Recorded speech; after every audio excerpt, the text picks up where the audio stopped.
Coming up next on City Corner, we've got someone that you won't want to miss, Brandon Williams, the new CEO of the Boys and Girls Club of Greater St. Louis. Coming up next.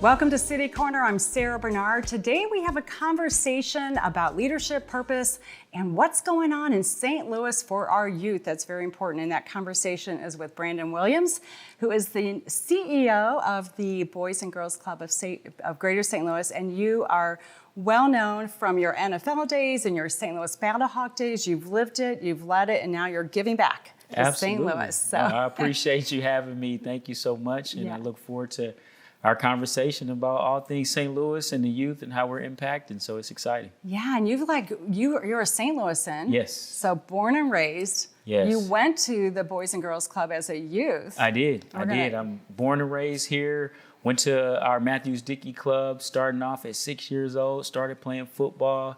Played there from 6 to 13. Met so many great people. A lot of friendships that I have today started off at the club. Some of my mentors, some of my coaches, and it's really been truly impactful for me. Yeah. So I'm grateful for the time that I had at the club. Yeah, and we're going to talk about that throughout the show today, is how important the Boys and Girls Club is to raising our youth, and you're a perfect example of that. But so many people in St. Louis have been through the organization, so we're going to talk about why it's important, why our youth should still be involved today, and there's a lot of youth involved. We're going to get into that. Let's talk a little bit about Brandon. So, do we have to? We have to, okay. Because you're a very interesting person. You've kind of done it all. You started out here in St. Louis as a youth. You did athletics, like a lot of our youth in the community do.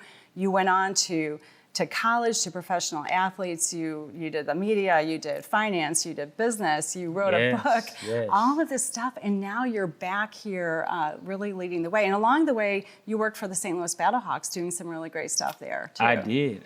Really, working for the St. Louis Battlehawks was a dream come true for me. I was looking to get back into sports at the time on the business side, and this opportunity just came out of thin air as I was still working at Anheuser-Busch actually at the time, and kind of started having some conversations with Russ Brandon, who's the president of the UFL. And, one thing led to another, and he was like, hey, we need you to lead the St. Louis team as we relaunch with the XFL and make some things happen here in St. Louis. And so for me to be able to lead the team in the Dome that I played in as a high schooler, I played in the state championship at the Dome, and then got to play as a professional at the Dome. And now I'm leading the organization, the football team, who is bringing excitement back to our fans with football. And St. Louis loves football. And the Battlehawks kind of has filled a void, and you were right there during that relaunch when it was very exciting and still exciting.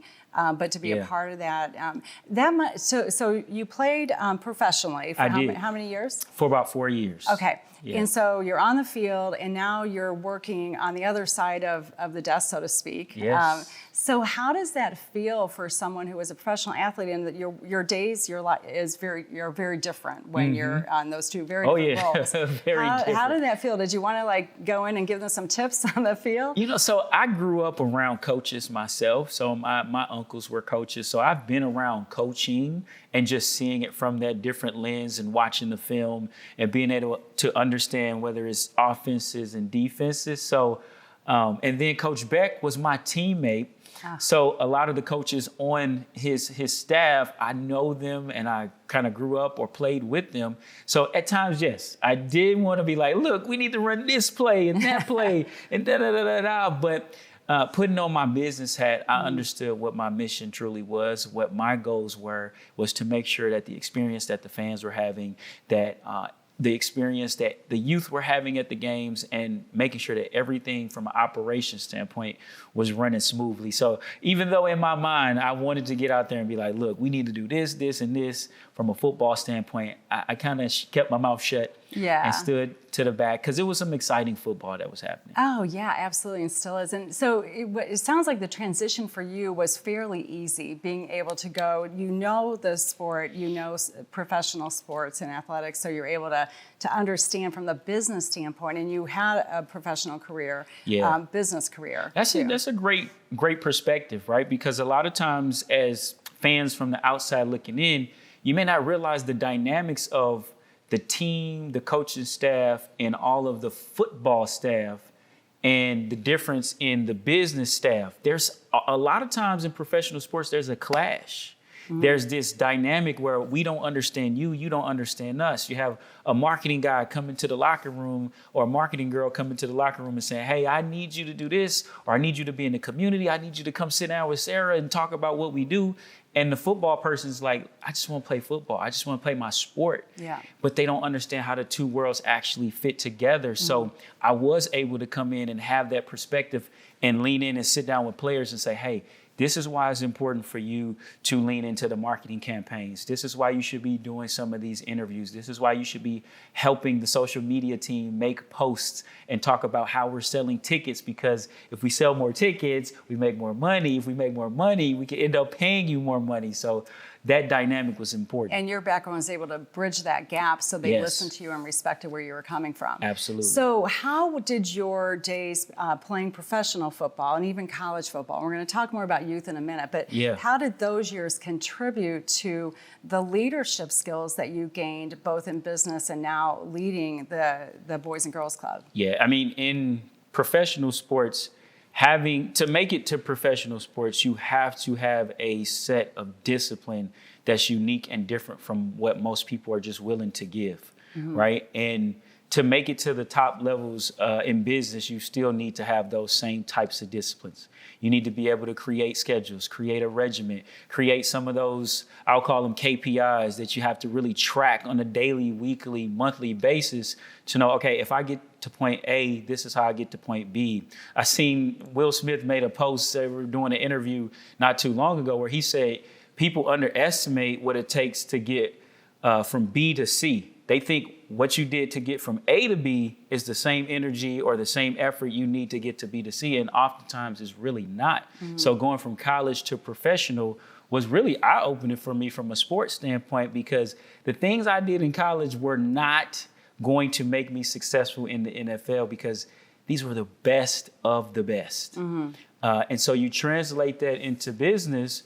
What got you in as an associate that got you to becoming a manager is way different from what you need to do to get you to the executive suites and really create sustainability for yourself. So that's something that I've studied for a long time, read a lot of books, listened to a lot of podcasts, and really tried to lean into making sure I was creating those disciplines. Yeah, so you just took all the things the discipline that you created as an athlete, and then were able to translate that to the executive roles that you've played behind on the desk side. So let's talk a little bit about your decision then to go take on this role. So the role and the impact you have with the community is very different now. So you've done some professional the marketing of the Battlehawks and all the things that were involved with that, and now you're going into a nonprofit world. Where you're molding the youth of St. Louis for the future, which is so important. It is the most important thing that we as an entire community can be focused on, I think. So it really is. How was that decision when you were approached to take on that role? Yeah, so for me, being a club kid myself, I've been watching and following some of the things that the club had been doing, some of the different business moves that we have been making, and just hearing from the community what kind of how they perceived the club at the time. I moved back to St. Louis in 2019. I had a short 4-year stint in Wisconsin and then moved back here in 2019. And I immediately started to get a little bit more active in the club. I was the MC in 2019 and 2020 during COVID for the galas, for the Matthews Dickey Gala. This is pre-merger that I'm talking about. So I was able to get integrated, able to understand kind of what's the business side of running a club. So you put that business hat on when you were looking at it, very different from when you were young and you participated. You saw it differently. I seen it completely differently and started to understand some of the nuances and some of the levers that we could be pressing into to really help grow the organizations within the community. And so you fast forward to 2024 when I was actually approached about potentially taking over the organization and interviewing for this position. I was like, wow, I hadn't really thought about doing that, hadn't thought about going into nonprofit work, but I don't even really like using the word nonprofit or the term nonprofit because it's still all for profit. It's still, it's just a different tax code. It's all about managing the budget, right? Exactly. It's just about how the money flows out, where the money goes to, and for-profit is to shareholders and things of that nature. And then on the other side, in the non-for-profit, it goes back into the organization or goes out to spend for programming or whatever you need to do for cash reserves, et cetera. Right, and understanding that business side of it, I think, is really, really important in our community programs, of course. It is, and one of the mantras that I've started to learn since taking over as the CEO, having a chance to go down to Atlanta at the Boys and Girls Club of America's national office and do a little training and sitting with Jim Clark and some of our other executives is the one thing they talk about: no money, no mission. So if you don't have the business side right, you cannot serve the youth properly if you're worrying about making payroll for the staff. If you have to make cuts and program quality starts to slip because you can't invest in the program like you want to. So no money, no mission. And that's a reality that a lot of organizations are facing right now. And you've had some grant cuts and you are facing some financial shortfall. Yeah, I mean, the reality is what we see is real. What we see from the federal perspective of the federal budget being cut for education, that's a real thing that will reverberate throughout this nation. And St. Louis is no different. Boys and Girls Club is no different. We are going to be affected by these budget cuts, whether it's today, tomorrow, 6 months, a year from now. There's a potential there for us to lose funding. Right. And you never want to lose funding. Anything that you get, you want to keep, you want to spend it and show the data from where it went and how effective and impactful it was. The results of that Absolutely. spending. So we're going to take a quick break. Yes. But we have so much more to talk about. Let's so go. Stay with us. We'll be right back with Brandon Williams and you in just a few minutes.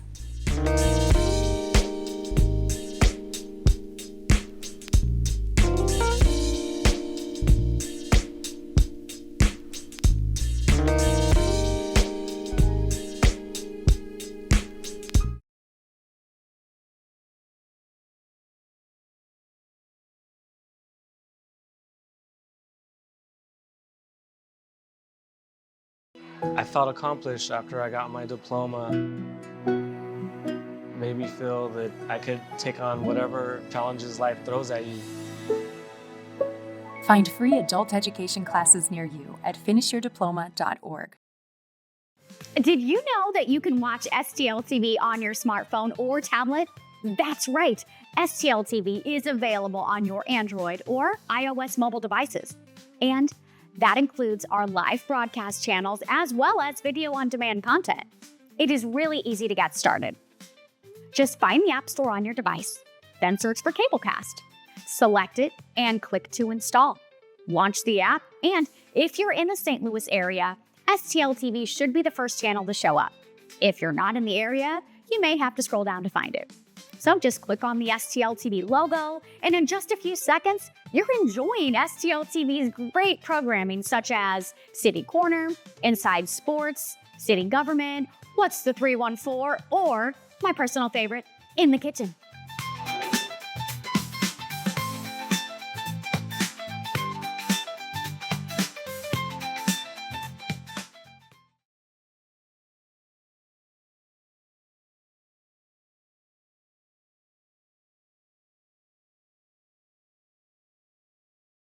My name's Stacy, I'm 57, and I was adopted in 2020. One teen can come in and make you look at life in a whole different way. You know, he's my father, so I look up to him a lot. If I can be 10% of the man he is, I'll be a happy person for sure.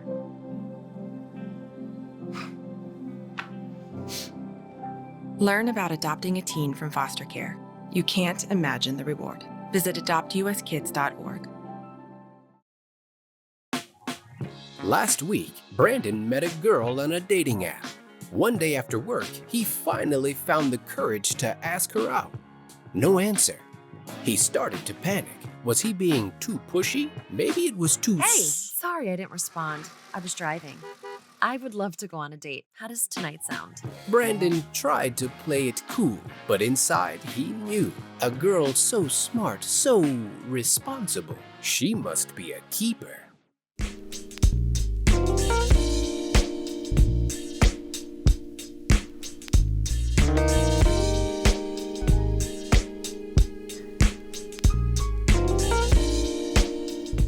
Welcome back to City Corner. I'm Sarah Bernard, and I'm here with Brandon Williams, who is the newish, 7 months in, CEO of the Boys and Girls Clubs of Greater St. Louis. We've been having a fantastic conversation about just your background, which is amazing, and all the different things that have led you to where you are today, kind of full circle. Yes. You started as a youth playing, participating in the programs, playing on the sports fields of the Matthews Dickey's at Club. Matthews Dickey Club site. I started off playing football, 6 to 13, had a blast, had a great time. I actually started off doing a summer camp.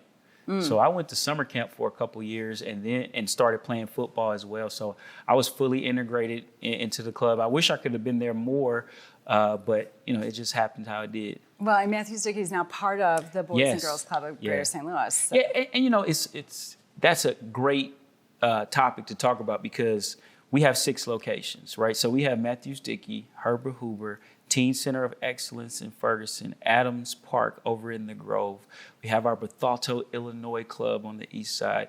And then we also have our Larimore Elementary School site where we serve kids as well throughout the entire year. So we have really grown. I know I give a lot of honor and respect to Dr. Flint Fowler, who's my predecessor, who really took this organization from just one club, like $1 million, $2 million in revenue and budget, and really has grown it and expanded. And so it's really an honor for me to be able to step into those shoes and walk and grow the organization. And grow it even more, which I know you'll do. So think back to when you were 6, if you can remember this. Do you remember what inspired you and influenced you to participate? Was it mom or dad? Was it friends? That's a great question. I think it was more of a combination. My mom was an athlete growing up. My dad was an athlete, but my uncles were coaches. And I used to be on the sidelines when they coached high school football, and I was watching football. And so the sports was always something that was intricate and woven into just my upbringing. And so naturally getting into sports when I was young. And the Boys and Girls Club provided that opportunity. And we know that it's much more than sports. So kids that maybe aren't interested in athletics can still participate in all of your camps and after school programs and that kind of thing. Absolutely. But sports is still it's actually sports for any youth. Sports for any youth. Such great training for life. Yes, it is. I mean, sports to me can be a foundational component of building a great experience as a young person, right? And then it helps you. I listen to podcasts all the time, and there's one podcast I listen to where they exclusively interview former athletes who are now CEOs or leaders of Fortune 500 companies. And they talk about how like 60% to 70% of all CEOs were former college or high school athletes. It's like 80% for females. So all the women who are big time in corporate America, like 90% of them actually played sports. Yeah. So it's not just about playing the sport and trying to be a professional. It's really, what are those foundational character building disciplines, leadership development components that you're building, teamwork, how to communicate. Nowadays, we live in a society where young people are not getting the same life skills that we got, where we didn't have phones where you sit on the phone all day and sit on the computer all day. We had to talk to people. Right? Yeah. And so those are some of those soft skills that we try to bring back and integrate into all the programming that we do at the club. We have our St. Louis internship program, which is the preeminent, premier internship program in this region. We probably push through about 125 to 150 high schoolers every single year through this program. We have over 40 corporate partners where they actually get to intern with them throughout the summer. But the cool thing is there is 60 plus hours of training and education before you actually get to do the internship. So it starts as a freshman, and you don't actually get to start interning till your sophomore year, but you have to go through the program and go through the process, right? So that's just one program that we have, and many more. So all the different programs are on the website, and Yes. there's a cost to the programs, right? Some of them have a cost, some of them don't have a cost. Most of our, what you really should do is you should just become a member. So for $25 a year, you can become a member of the Boys and Girls Clubs of Greater St. Louis, and you have access to most of these programs for free. Now, some things which you have to have materials, or some things you have to pay for those costs, but those are not costs just to be in the program. If you pay $25 a year, you can have access to all these programs. You just need to show up. And it's something that anyone in the community can do, whether or not they have youth to participate. They can just support the program because it's building our future leaders. And we were talking about that before the show today, about how many leaders right now in St. Louis and outside of St. Louis started out in the youth programs like you, the Greater There's a St. lot. Louis There's Boys a and lot, Girls. Sarah. I mean, you can look at politics. You can look at our Fortune 500s here in St. Louis. Look at some of our nonprofit leaders. Most of these leaders in our community today, they started off in one of these clubs in some shape, form, or fashion, whether they were playing, whether they were actual teen volunteers themselves and camp counselors, or they came back and started coaching, right? And so this is our community. This is how we bring everything together. And the more we pour into the youth, the better our families are, the better our communities can be, and safer as well. The facts don't lie. You invest $1 into the Boys and Girls Club, there's a $10 socioeconomic return that you get. And that's a pretty good return if you ask me. Yeah, I would say so. So we were talking earlier in the show about the campaign that you have just kicked off this week to raise money for some of the shortfalls. Do you want to talk a little bit about that? Yeah, so the campaign that we just kicked off is called STL Needs Club Kids, and Club Kids Need STL. And I think it's a part of my bigger vision and a part of the mission that I have to make sure that brand awareness is top of mind in this region for not only who we are, but what we do. And so our marketing team is amazing. This campaign, we are going full blast with letting people understand what the impact of the Boys and Girls Clubs of Greater St. Louis is. 98% of our kids go on to go to secondary education.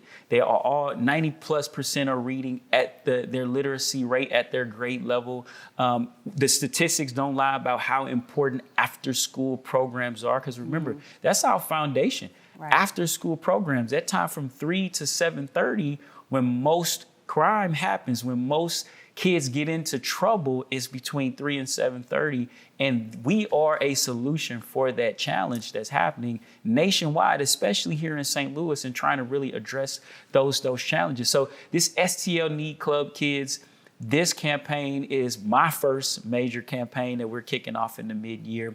As you mentioned, some of the federal dollars, we will have somewhat of a shortfall. So we're really pressing in to make sure that we get this information out, let people know, hey, we're raising money for this campaign, and we want to press in to get people to not only donate money, but donate time, come donate some of your resources, and just be a part of this movement that we have. I think this STL Need Club Kids will be something that we continue year after year. It won't be just hey, this is a 6-month campaign or a 1-year thing. I like the theme, and I said, hey, let's keep this theme and let St. Louis know the impact that they can have on our club kids. Yeah, so you really talk like a corporate leader. I love this.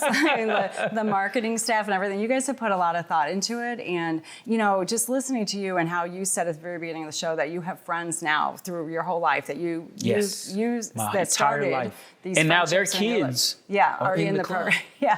Crazy. And so starting off our kids really young, at age 6 is the youngest, is that correct? 6 years But old. at any point, middle school, high school, even if the kids haven't been involved, but to start them young and have those friendships. Friendships are what are going to get these kids really on solid foundation throughout. And going on the secondary education stats, I mean, it's amazing. It's like a no-brainer. And to your point, Sarah, we have programs where there are kids coming from the entire region, not just from underserved areas, but from every part. We are pulling kids from South County, North County, West County that are coming down into the city to be a part of these programs. So I want to make sure that that's clear. It's not just for underserved areas. We have programs that can help elevate this entire region. That's amazing. No matter what your socioeconomic background is. I think that's important to know. I 100% agree. It's very important. And just creating the community within our expansive metropolitan area at a young age is really, really important. So we have just a couple minutes left. I want to shift back to Brandon a little bit. Not that we haven't been talking a lot about you, but you wrote a book a while back. I did. 10 years now. 10 years ago. Yeah. And that book is still available. Tell us briefly about that book. Yes. So Millionaire Mindset, 7 Principles Athletes Need for Financial Freedom. The title talks about athletes, but most of these principles are principles that are universal to any young professional who's looking to go into corporate America, go into whatever space they want to go into. It talks about building your team, vetting out a financial advisor. Who's your network is your network, and how do you even network, right? I talk a lot of times, and this is not in the book, but I talk about this now to our youth. I use something called the PI method: performance, image, and exposure. A lot of times we get the performance and the image right, but we don't get the exposure, whether that's going to this corporate conference or whether that's just going in a room and talking to someone, exposing who you are and what you do and being authentic. That is what really helps you take yourself to the next level in your career. It's about the relationships. Yeah, no, and you're still living that today. I mean, obviously, every single day, you're a perfect example of that. One more quick final question. Yes. Do you have a favorite book recommendation that you would recommend to a college student getting into the business world, or anything that you've done? And I might be putting you on the spot, book or books. Wow, no, that's a good question. Or podcast.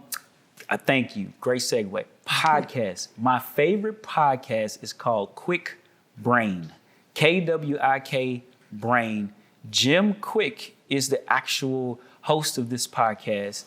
He had a traumatic brain injury as a child.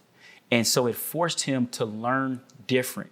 And so he learned all these ways. He had to regain his memory. So a lot of his podcast is about helping you study better, helping you remember things, helping you to break down myths about what your body can do and can't do, and then gives you tips and strategies to just learn better, learn faster, right? And so we underestimate that the brain is a muscle and it has to be worked out just like the body. And if you don't use it, you lose it. So you got to use it. Love it. Oh my gosh. Great way to end our program today. Thank you so much, Brandon, for joining us. You. Best of luck to you with everything that you've got going on with the Boys and Girls Clubs of Greater St. Louis. And to our viewers, please go onto the website, learn more about it, become a member, send out your youth to the programs. And thank you, as always, for joining us here on City Corner. We will be back next month with another great topic.